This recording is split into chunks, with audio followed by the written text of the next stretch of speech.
Bonjour, bienvenue dans le numéro 4 de la Maison des Baba Yaga. Alors aujourd'hui la question c'est, mais qu'est-ce qui différencie la Maison des Baba Yaga d'un immeuble social lambda ou d'une maison de retraite? Et la réponse sera presque tout. Avant son existence, la spécificité du concept de notre immeuble n'entrait dans aucune case administrative ou sociale existante, et c'est bien pourquoi il a été si difficile d'en trouver les financements. Pourtant, la Maison des Baba Yaga est un habitat social, depuis toujours géré par l'OPHM, Est Ensemble Habitat. Il faut avoir un dossier complet de demandeurs de logement social pour proposer sa candidature à un logement éventuellement vacant. C'est la base, le ticket d'entrée auprès des instances d'attribution de logement, c'est-à-dire correspondre aux critères d'attribution des logements sociaux. Et c'est aussi la force de ce concept, qui est un projet féministe, social et donc politique. Offrir à des femmes solo et autonomes, à partir de 60 ans, l'accès à un studio ou à un 2 pièces avec un loyer accessible, compatible avec leurs ressources, dans un immeuble récent, bien isolé et aux normes PMR, c'est-à-dire personnes à mobilité réduite. Une façon, hélas unique, de compenser les inégalités sociales auxquelles font face les femmes tout au long de leur vie.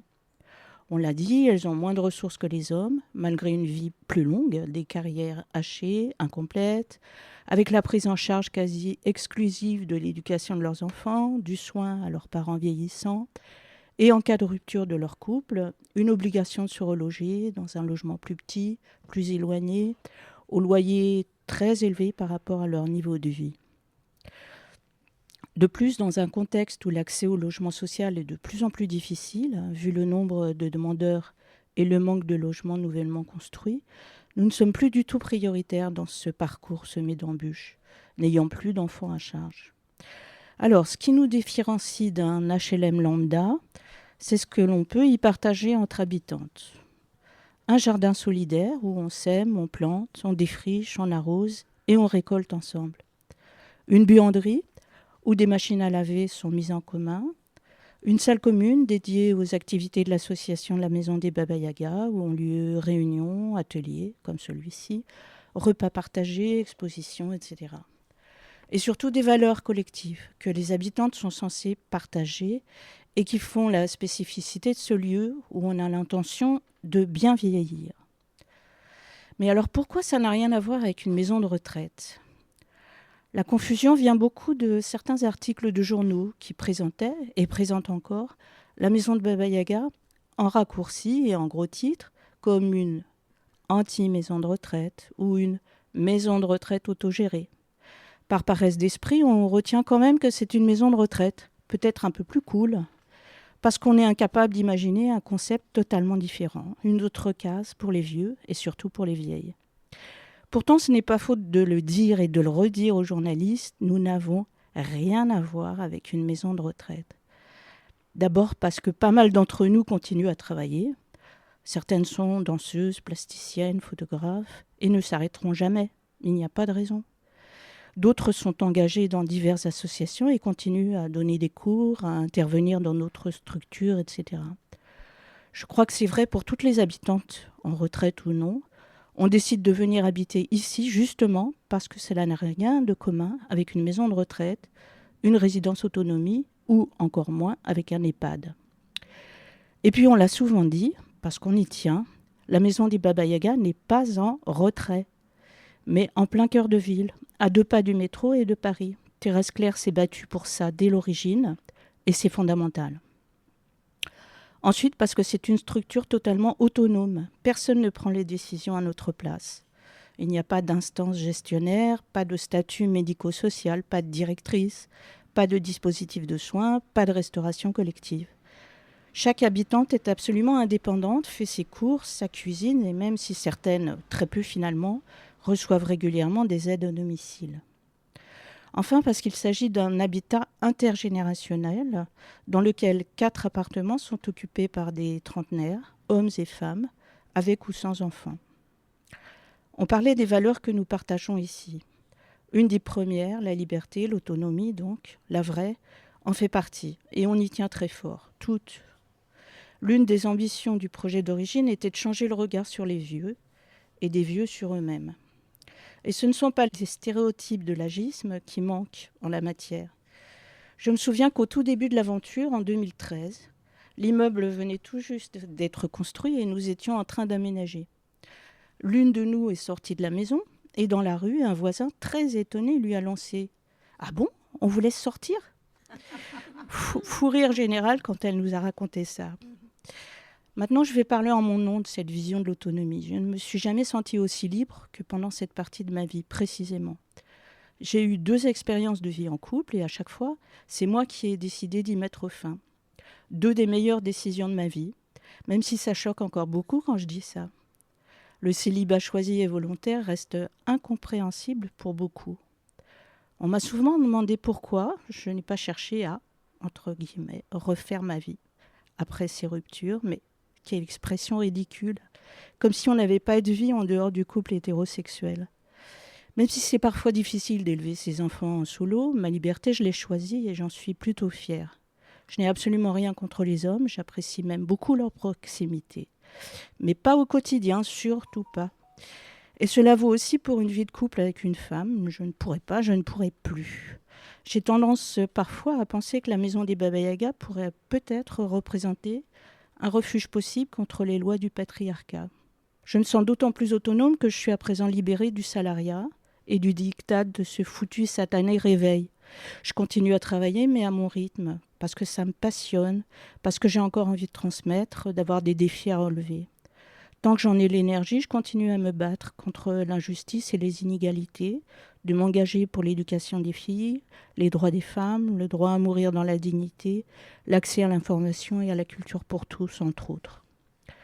Il y a 2 autres valeurs que nous sommes censés partager dans la maison. Je pense aux valeurs de féminisme et de solidarité. Je pense par exemple à une action de groupe que nous avons récemment menée avec plusieurs femmes de la maison pour soutenir une jeune femme de notre connaissance qui subissait un véritable martyre conjugal. Sans vouloir entrer dans les détails, on a eu vraiment l'impression d'avoir fait du bon boulot ensemble et concrètement, totalement en accord avec ces fameuses valeurs qui nous rassemblent. Je ne voudrais pas brosser un tableau idyllique de notre vie dans la maison. Nous avons nos soucis, nos conflits, nos rivalités, évidemment, comme dans toute expérience collective qui se respecte. On peut d'ailleurs parfois lire dans la presse, ici et là, un article négatif, quasi injurieux, qui laisse à la lecture un goût amer, avec la suggestion insidieuse que l'expérience, au final, ne serait qu'un lamentable échec. Il faut savoir que la malveillance et l'envie de détruire, susurrée à l'oreille complaisante de certains journalistes, viennent parfois de l'intérieur. On ne peut que le regretter. Il ne s'agit en fait que d'1 ou 2 habitantes, aigries et frustrées, pas plus, qui s'emploient à répandre les rumeurs les plus saumâtres, de façon à dénigrer et à salir un concept et des valeurs qu'elles ont elles-mêmes choisi de délaisser, tout en persistant à continuer à y habiter. Ce n'est que l'émanation de vieilles rancœurs auxquelles nous pouvons répondre point par point, argumenter sur des faits réels, étayés par le témoignage de nos archives, et non par de vagues contre-vérités dictées par le ressentiment. Étage 0.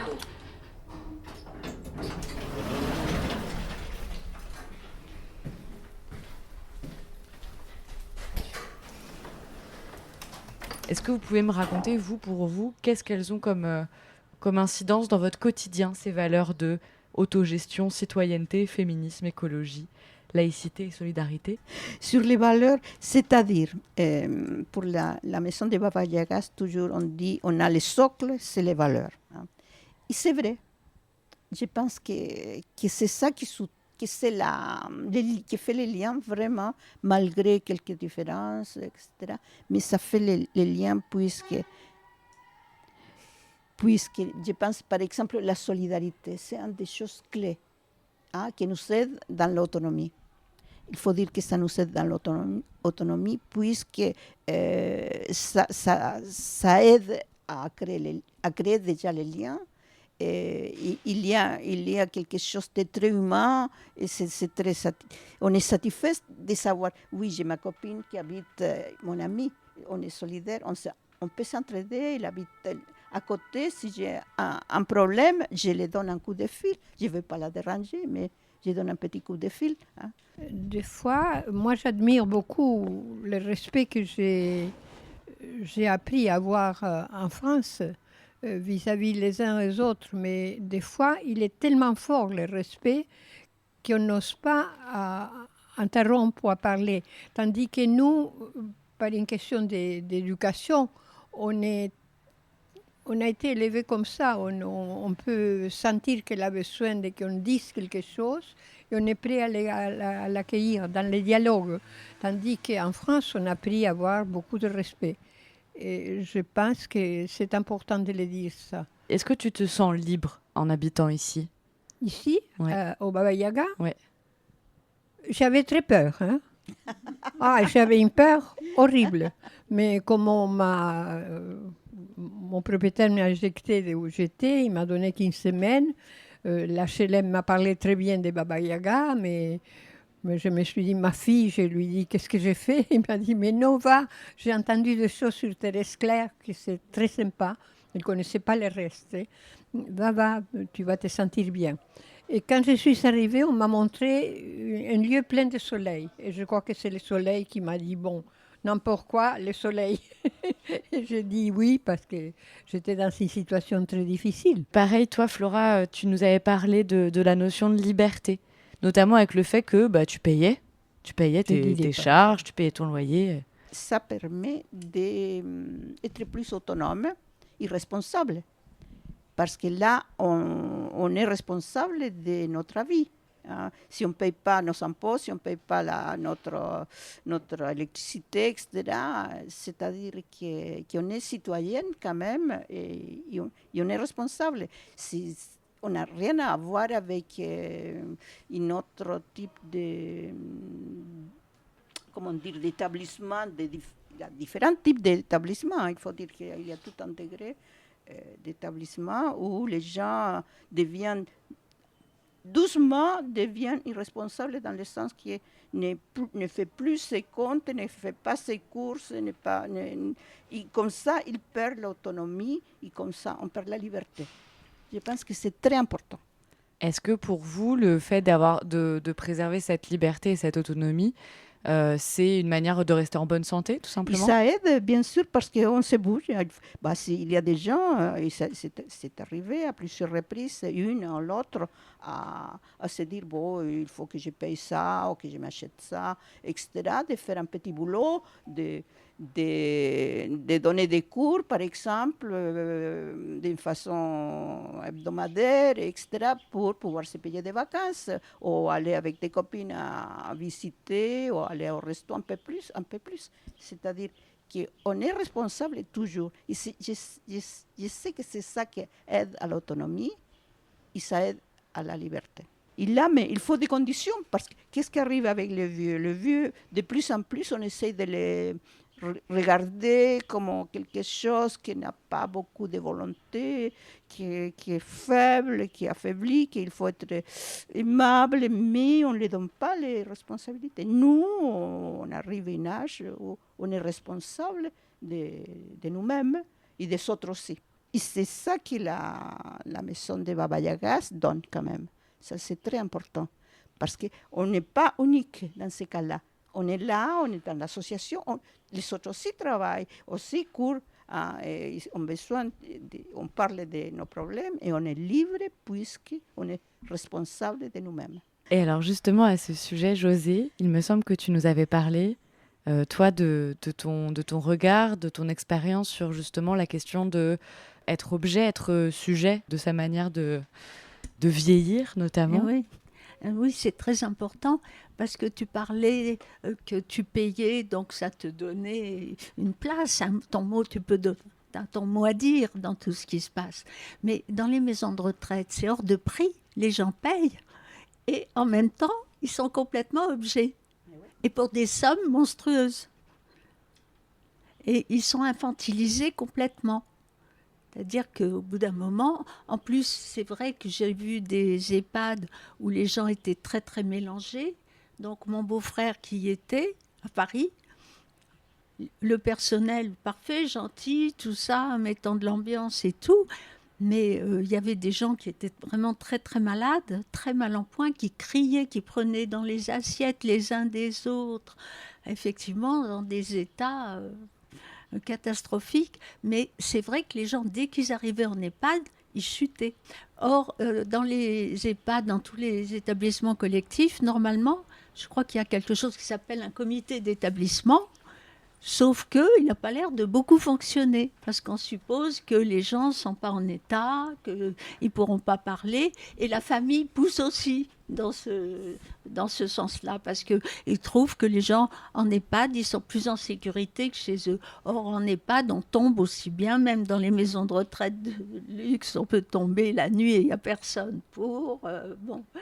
Donc, et c'est très très cher. Et c'est vrai qu'en même temps, c'est beaucoup de monde en même temps. Là, vous êtes quand même un petit groupe, c'est humain, ça reste humain. Est-ce que tu peux nous dire, toi, qu'est-ce que ça t'inspire, le projet des Baba Yaga, qui est plus qu'un simple logement social, mais qui n'est pas du tout une maison de retraite? Oui, c'est un lieu de vie. C'est un lieu de vie, on ne pourrait pas dire ça pour un EHPAD, c'est une garderie, un EHPAD. Un mouroir. Un mouroir, oui, il y a des gens qui sont très très mal. Hein. Oui, j'ai vu des gens qui étaient vraiment nourris à la pipette, qui étaient complètement absents. Et bon, on leur mettait des perfusions, on leur mettait des trucs, mais ils n'avaient apparemment aucune vie, même si le personnel essayait tout ce qui est possible. Donc il y a aussi un état des gens quand ils arrivent là qui les fait chuter encore un peu plus. Et sur les valeurs des Baba Yaga dont on a parlé là au début de cette émission, est-ce que toi tu te retrouves dans ces définitions? Écoute, oui, bien sûr, parce que si on n'est plus autonome et libre, alors qu'est-ce qu'on est, hein? On n'existe plus. Hein. C'est vrai qu'on voit les gens complètement chuter quand ils sont plus à gérer leurs affaires, quoi.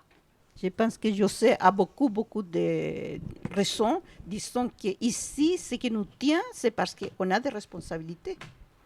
Même si on se casse la figure, bon, on a la solidarité à côté, les petits plats, l'autre qui nous appelle, la visite et tout.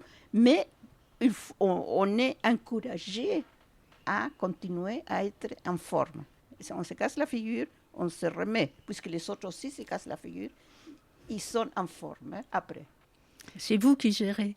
Oui. Vous n'êtes pas géré. Et ça aide à continuer à aller mieux. Ah, et oui. avoir le courage de surmonter des problèmes. Alors. Vous pouvez entrer.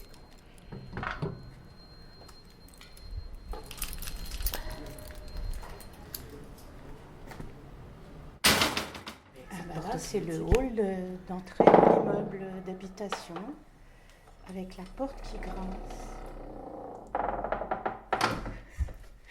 Là, on se dirige vers la buanderie, où on partage certaines machines à laver. Et voilà. Et qui donne sur un troisième petit jardin, qui est plus au nord, plus à l'ombre, et qui peut servir de refuge quand il fait très chaud. Il y a 2 machines.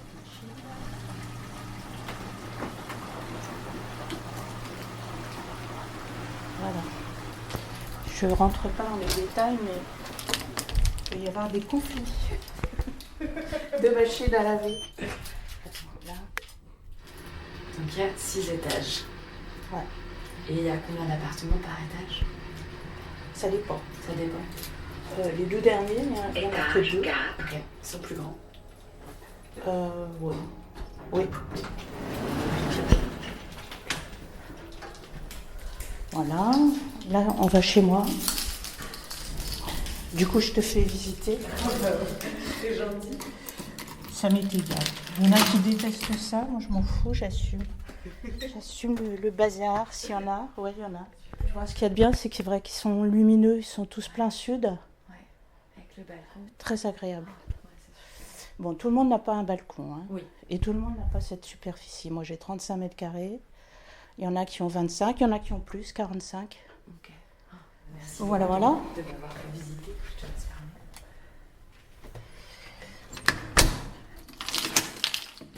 Et alors, je crois qu'on comprend un peu mieux où se situe la maison des Baba Yaga, entre un logement social et une maison de retraite ou un lieu très médicalisé. Il y avait aussi l'idée d'une utopie, dont là, vous racontez un peu les contours plus réels, mais est-ce qu'il y a eu des moments où ça a été difficile C'est quoi les principales difficultés que vous avez eues? Est-ce que vous voulez bien vous présenter d'abord? Alors, je m'appelle Mina, je suis une des habitantes et une Baba Yaga. Je dirais aussi que quand on arrive dans cette maison, on n'est pas très jeune. Donc on a déjà des habitudes de vie. On a un parcours de vie. Sur 21 personnes, il y a forcément des dissidences. C'est logique, normal.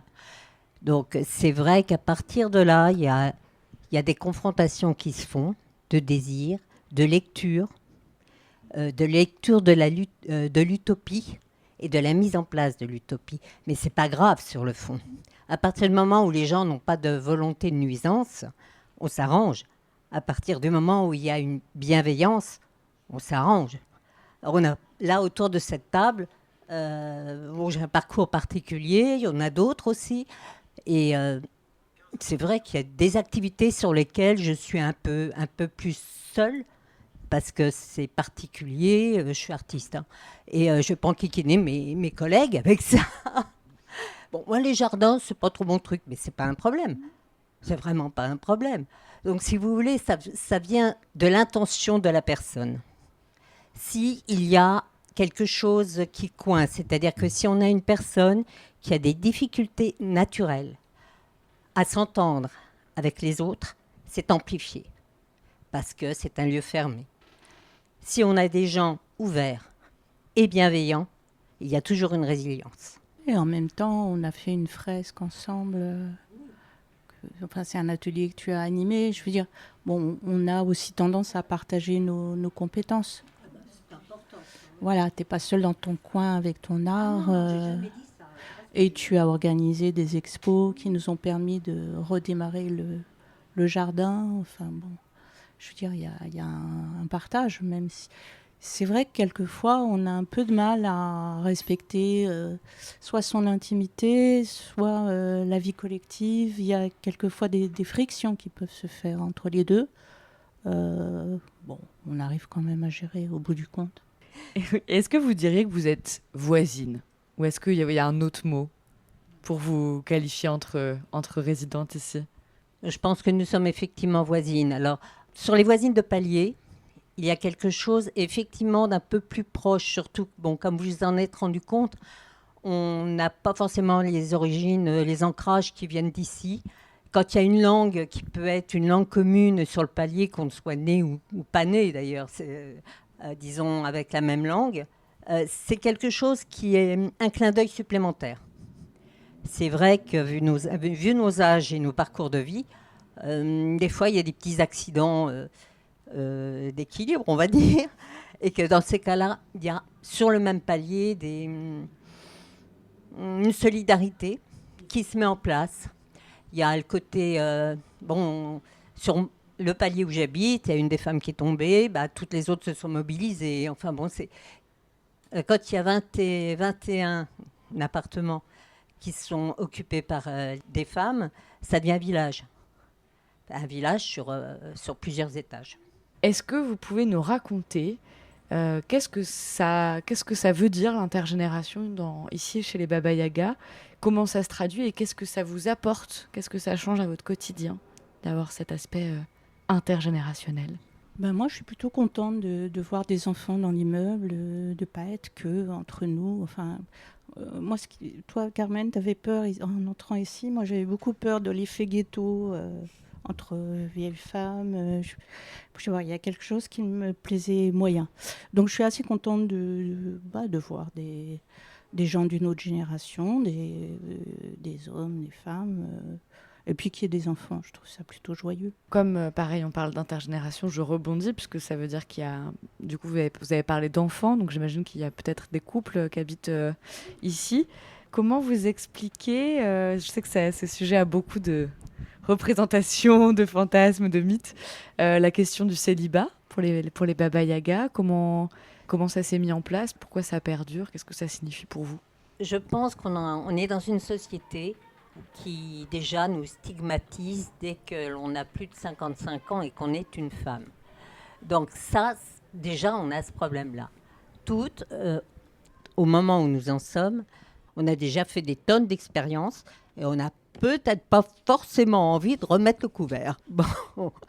Ce qui fait qu'on peut avoir nos vies, mais entre nos vies et avoir 2 brosses à dents, ce sont des choses différentes. Effectivement, on n'a pas l'amour soi-disant au quotidien. On peut avoir des amitiés fortes ici, et c'est ça qui compte. Enfin, je veux dire, on a une vie affective, quoi. Moi, je dirais, pour rajouter un petit quelque chose, que c'est un lieu de vie, comme vous avez dit toutes, mais c'est votre force, en fait.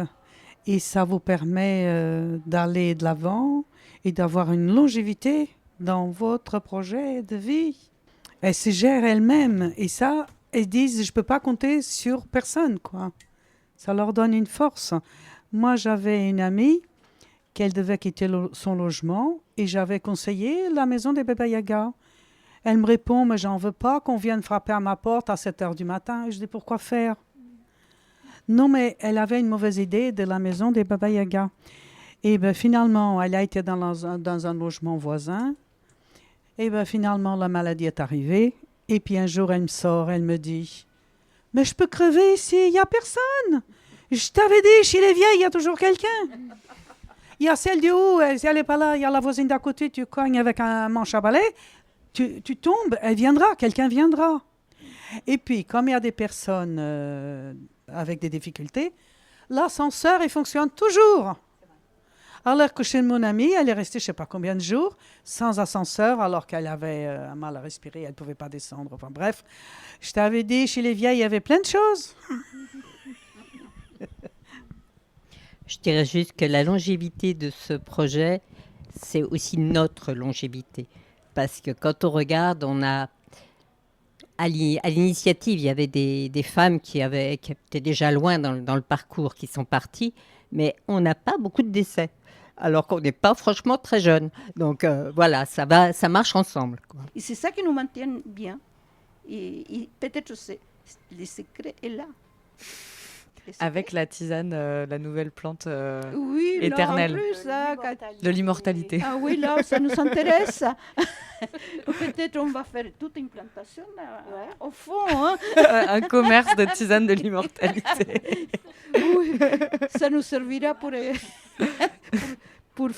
avoir un peu de sous pour pouvoir nous acheter des choses qui nous manquent. Un petit business. Mais oui.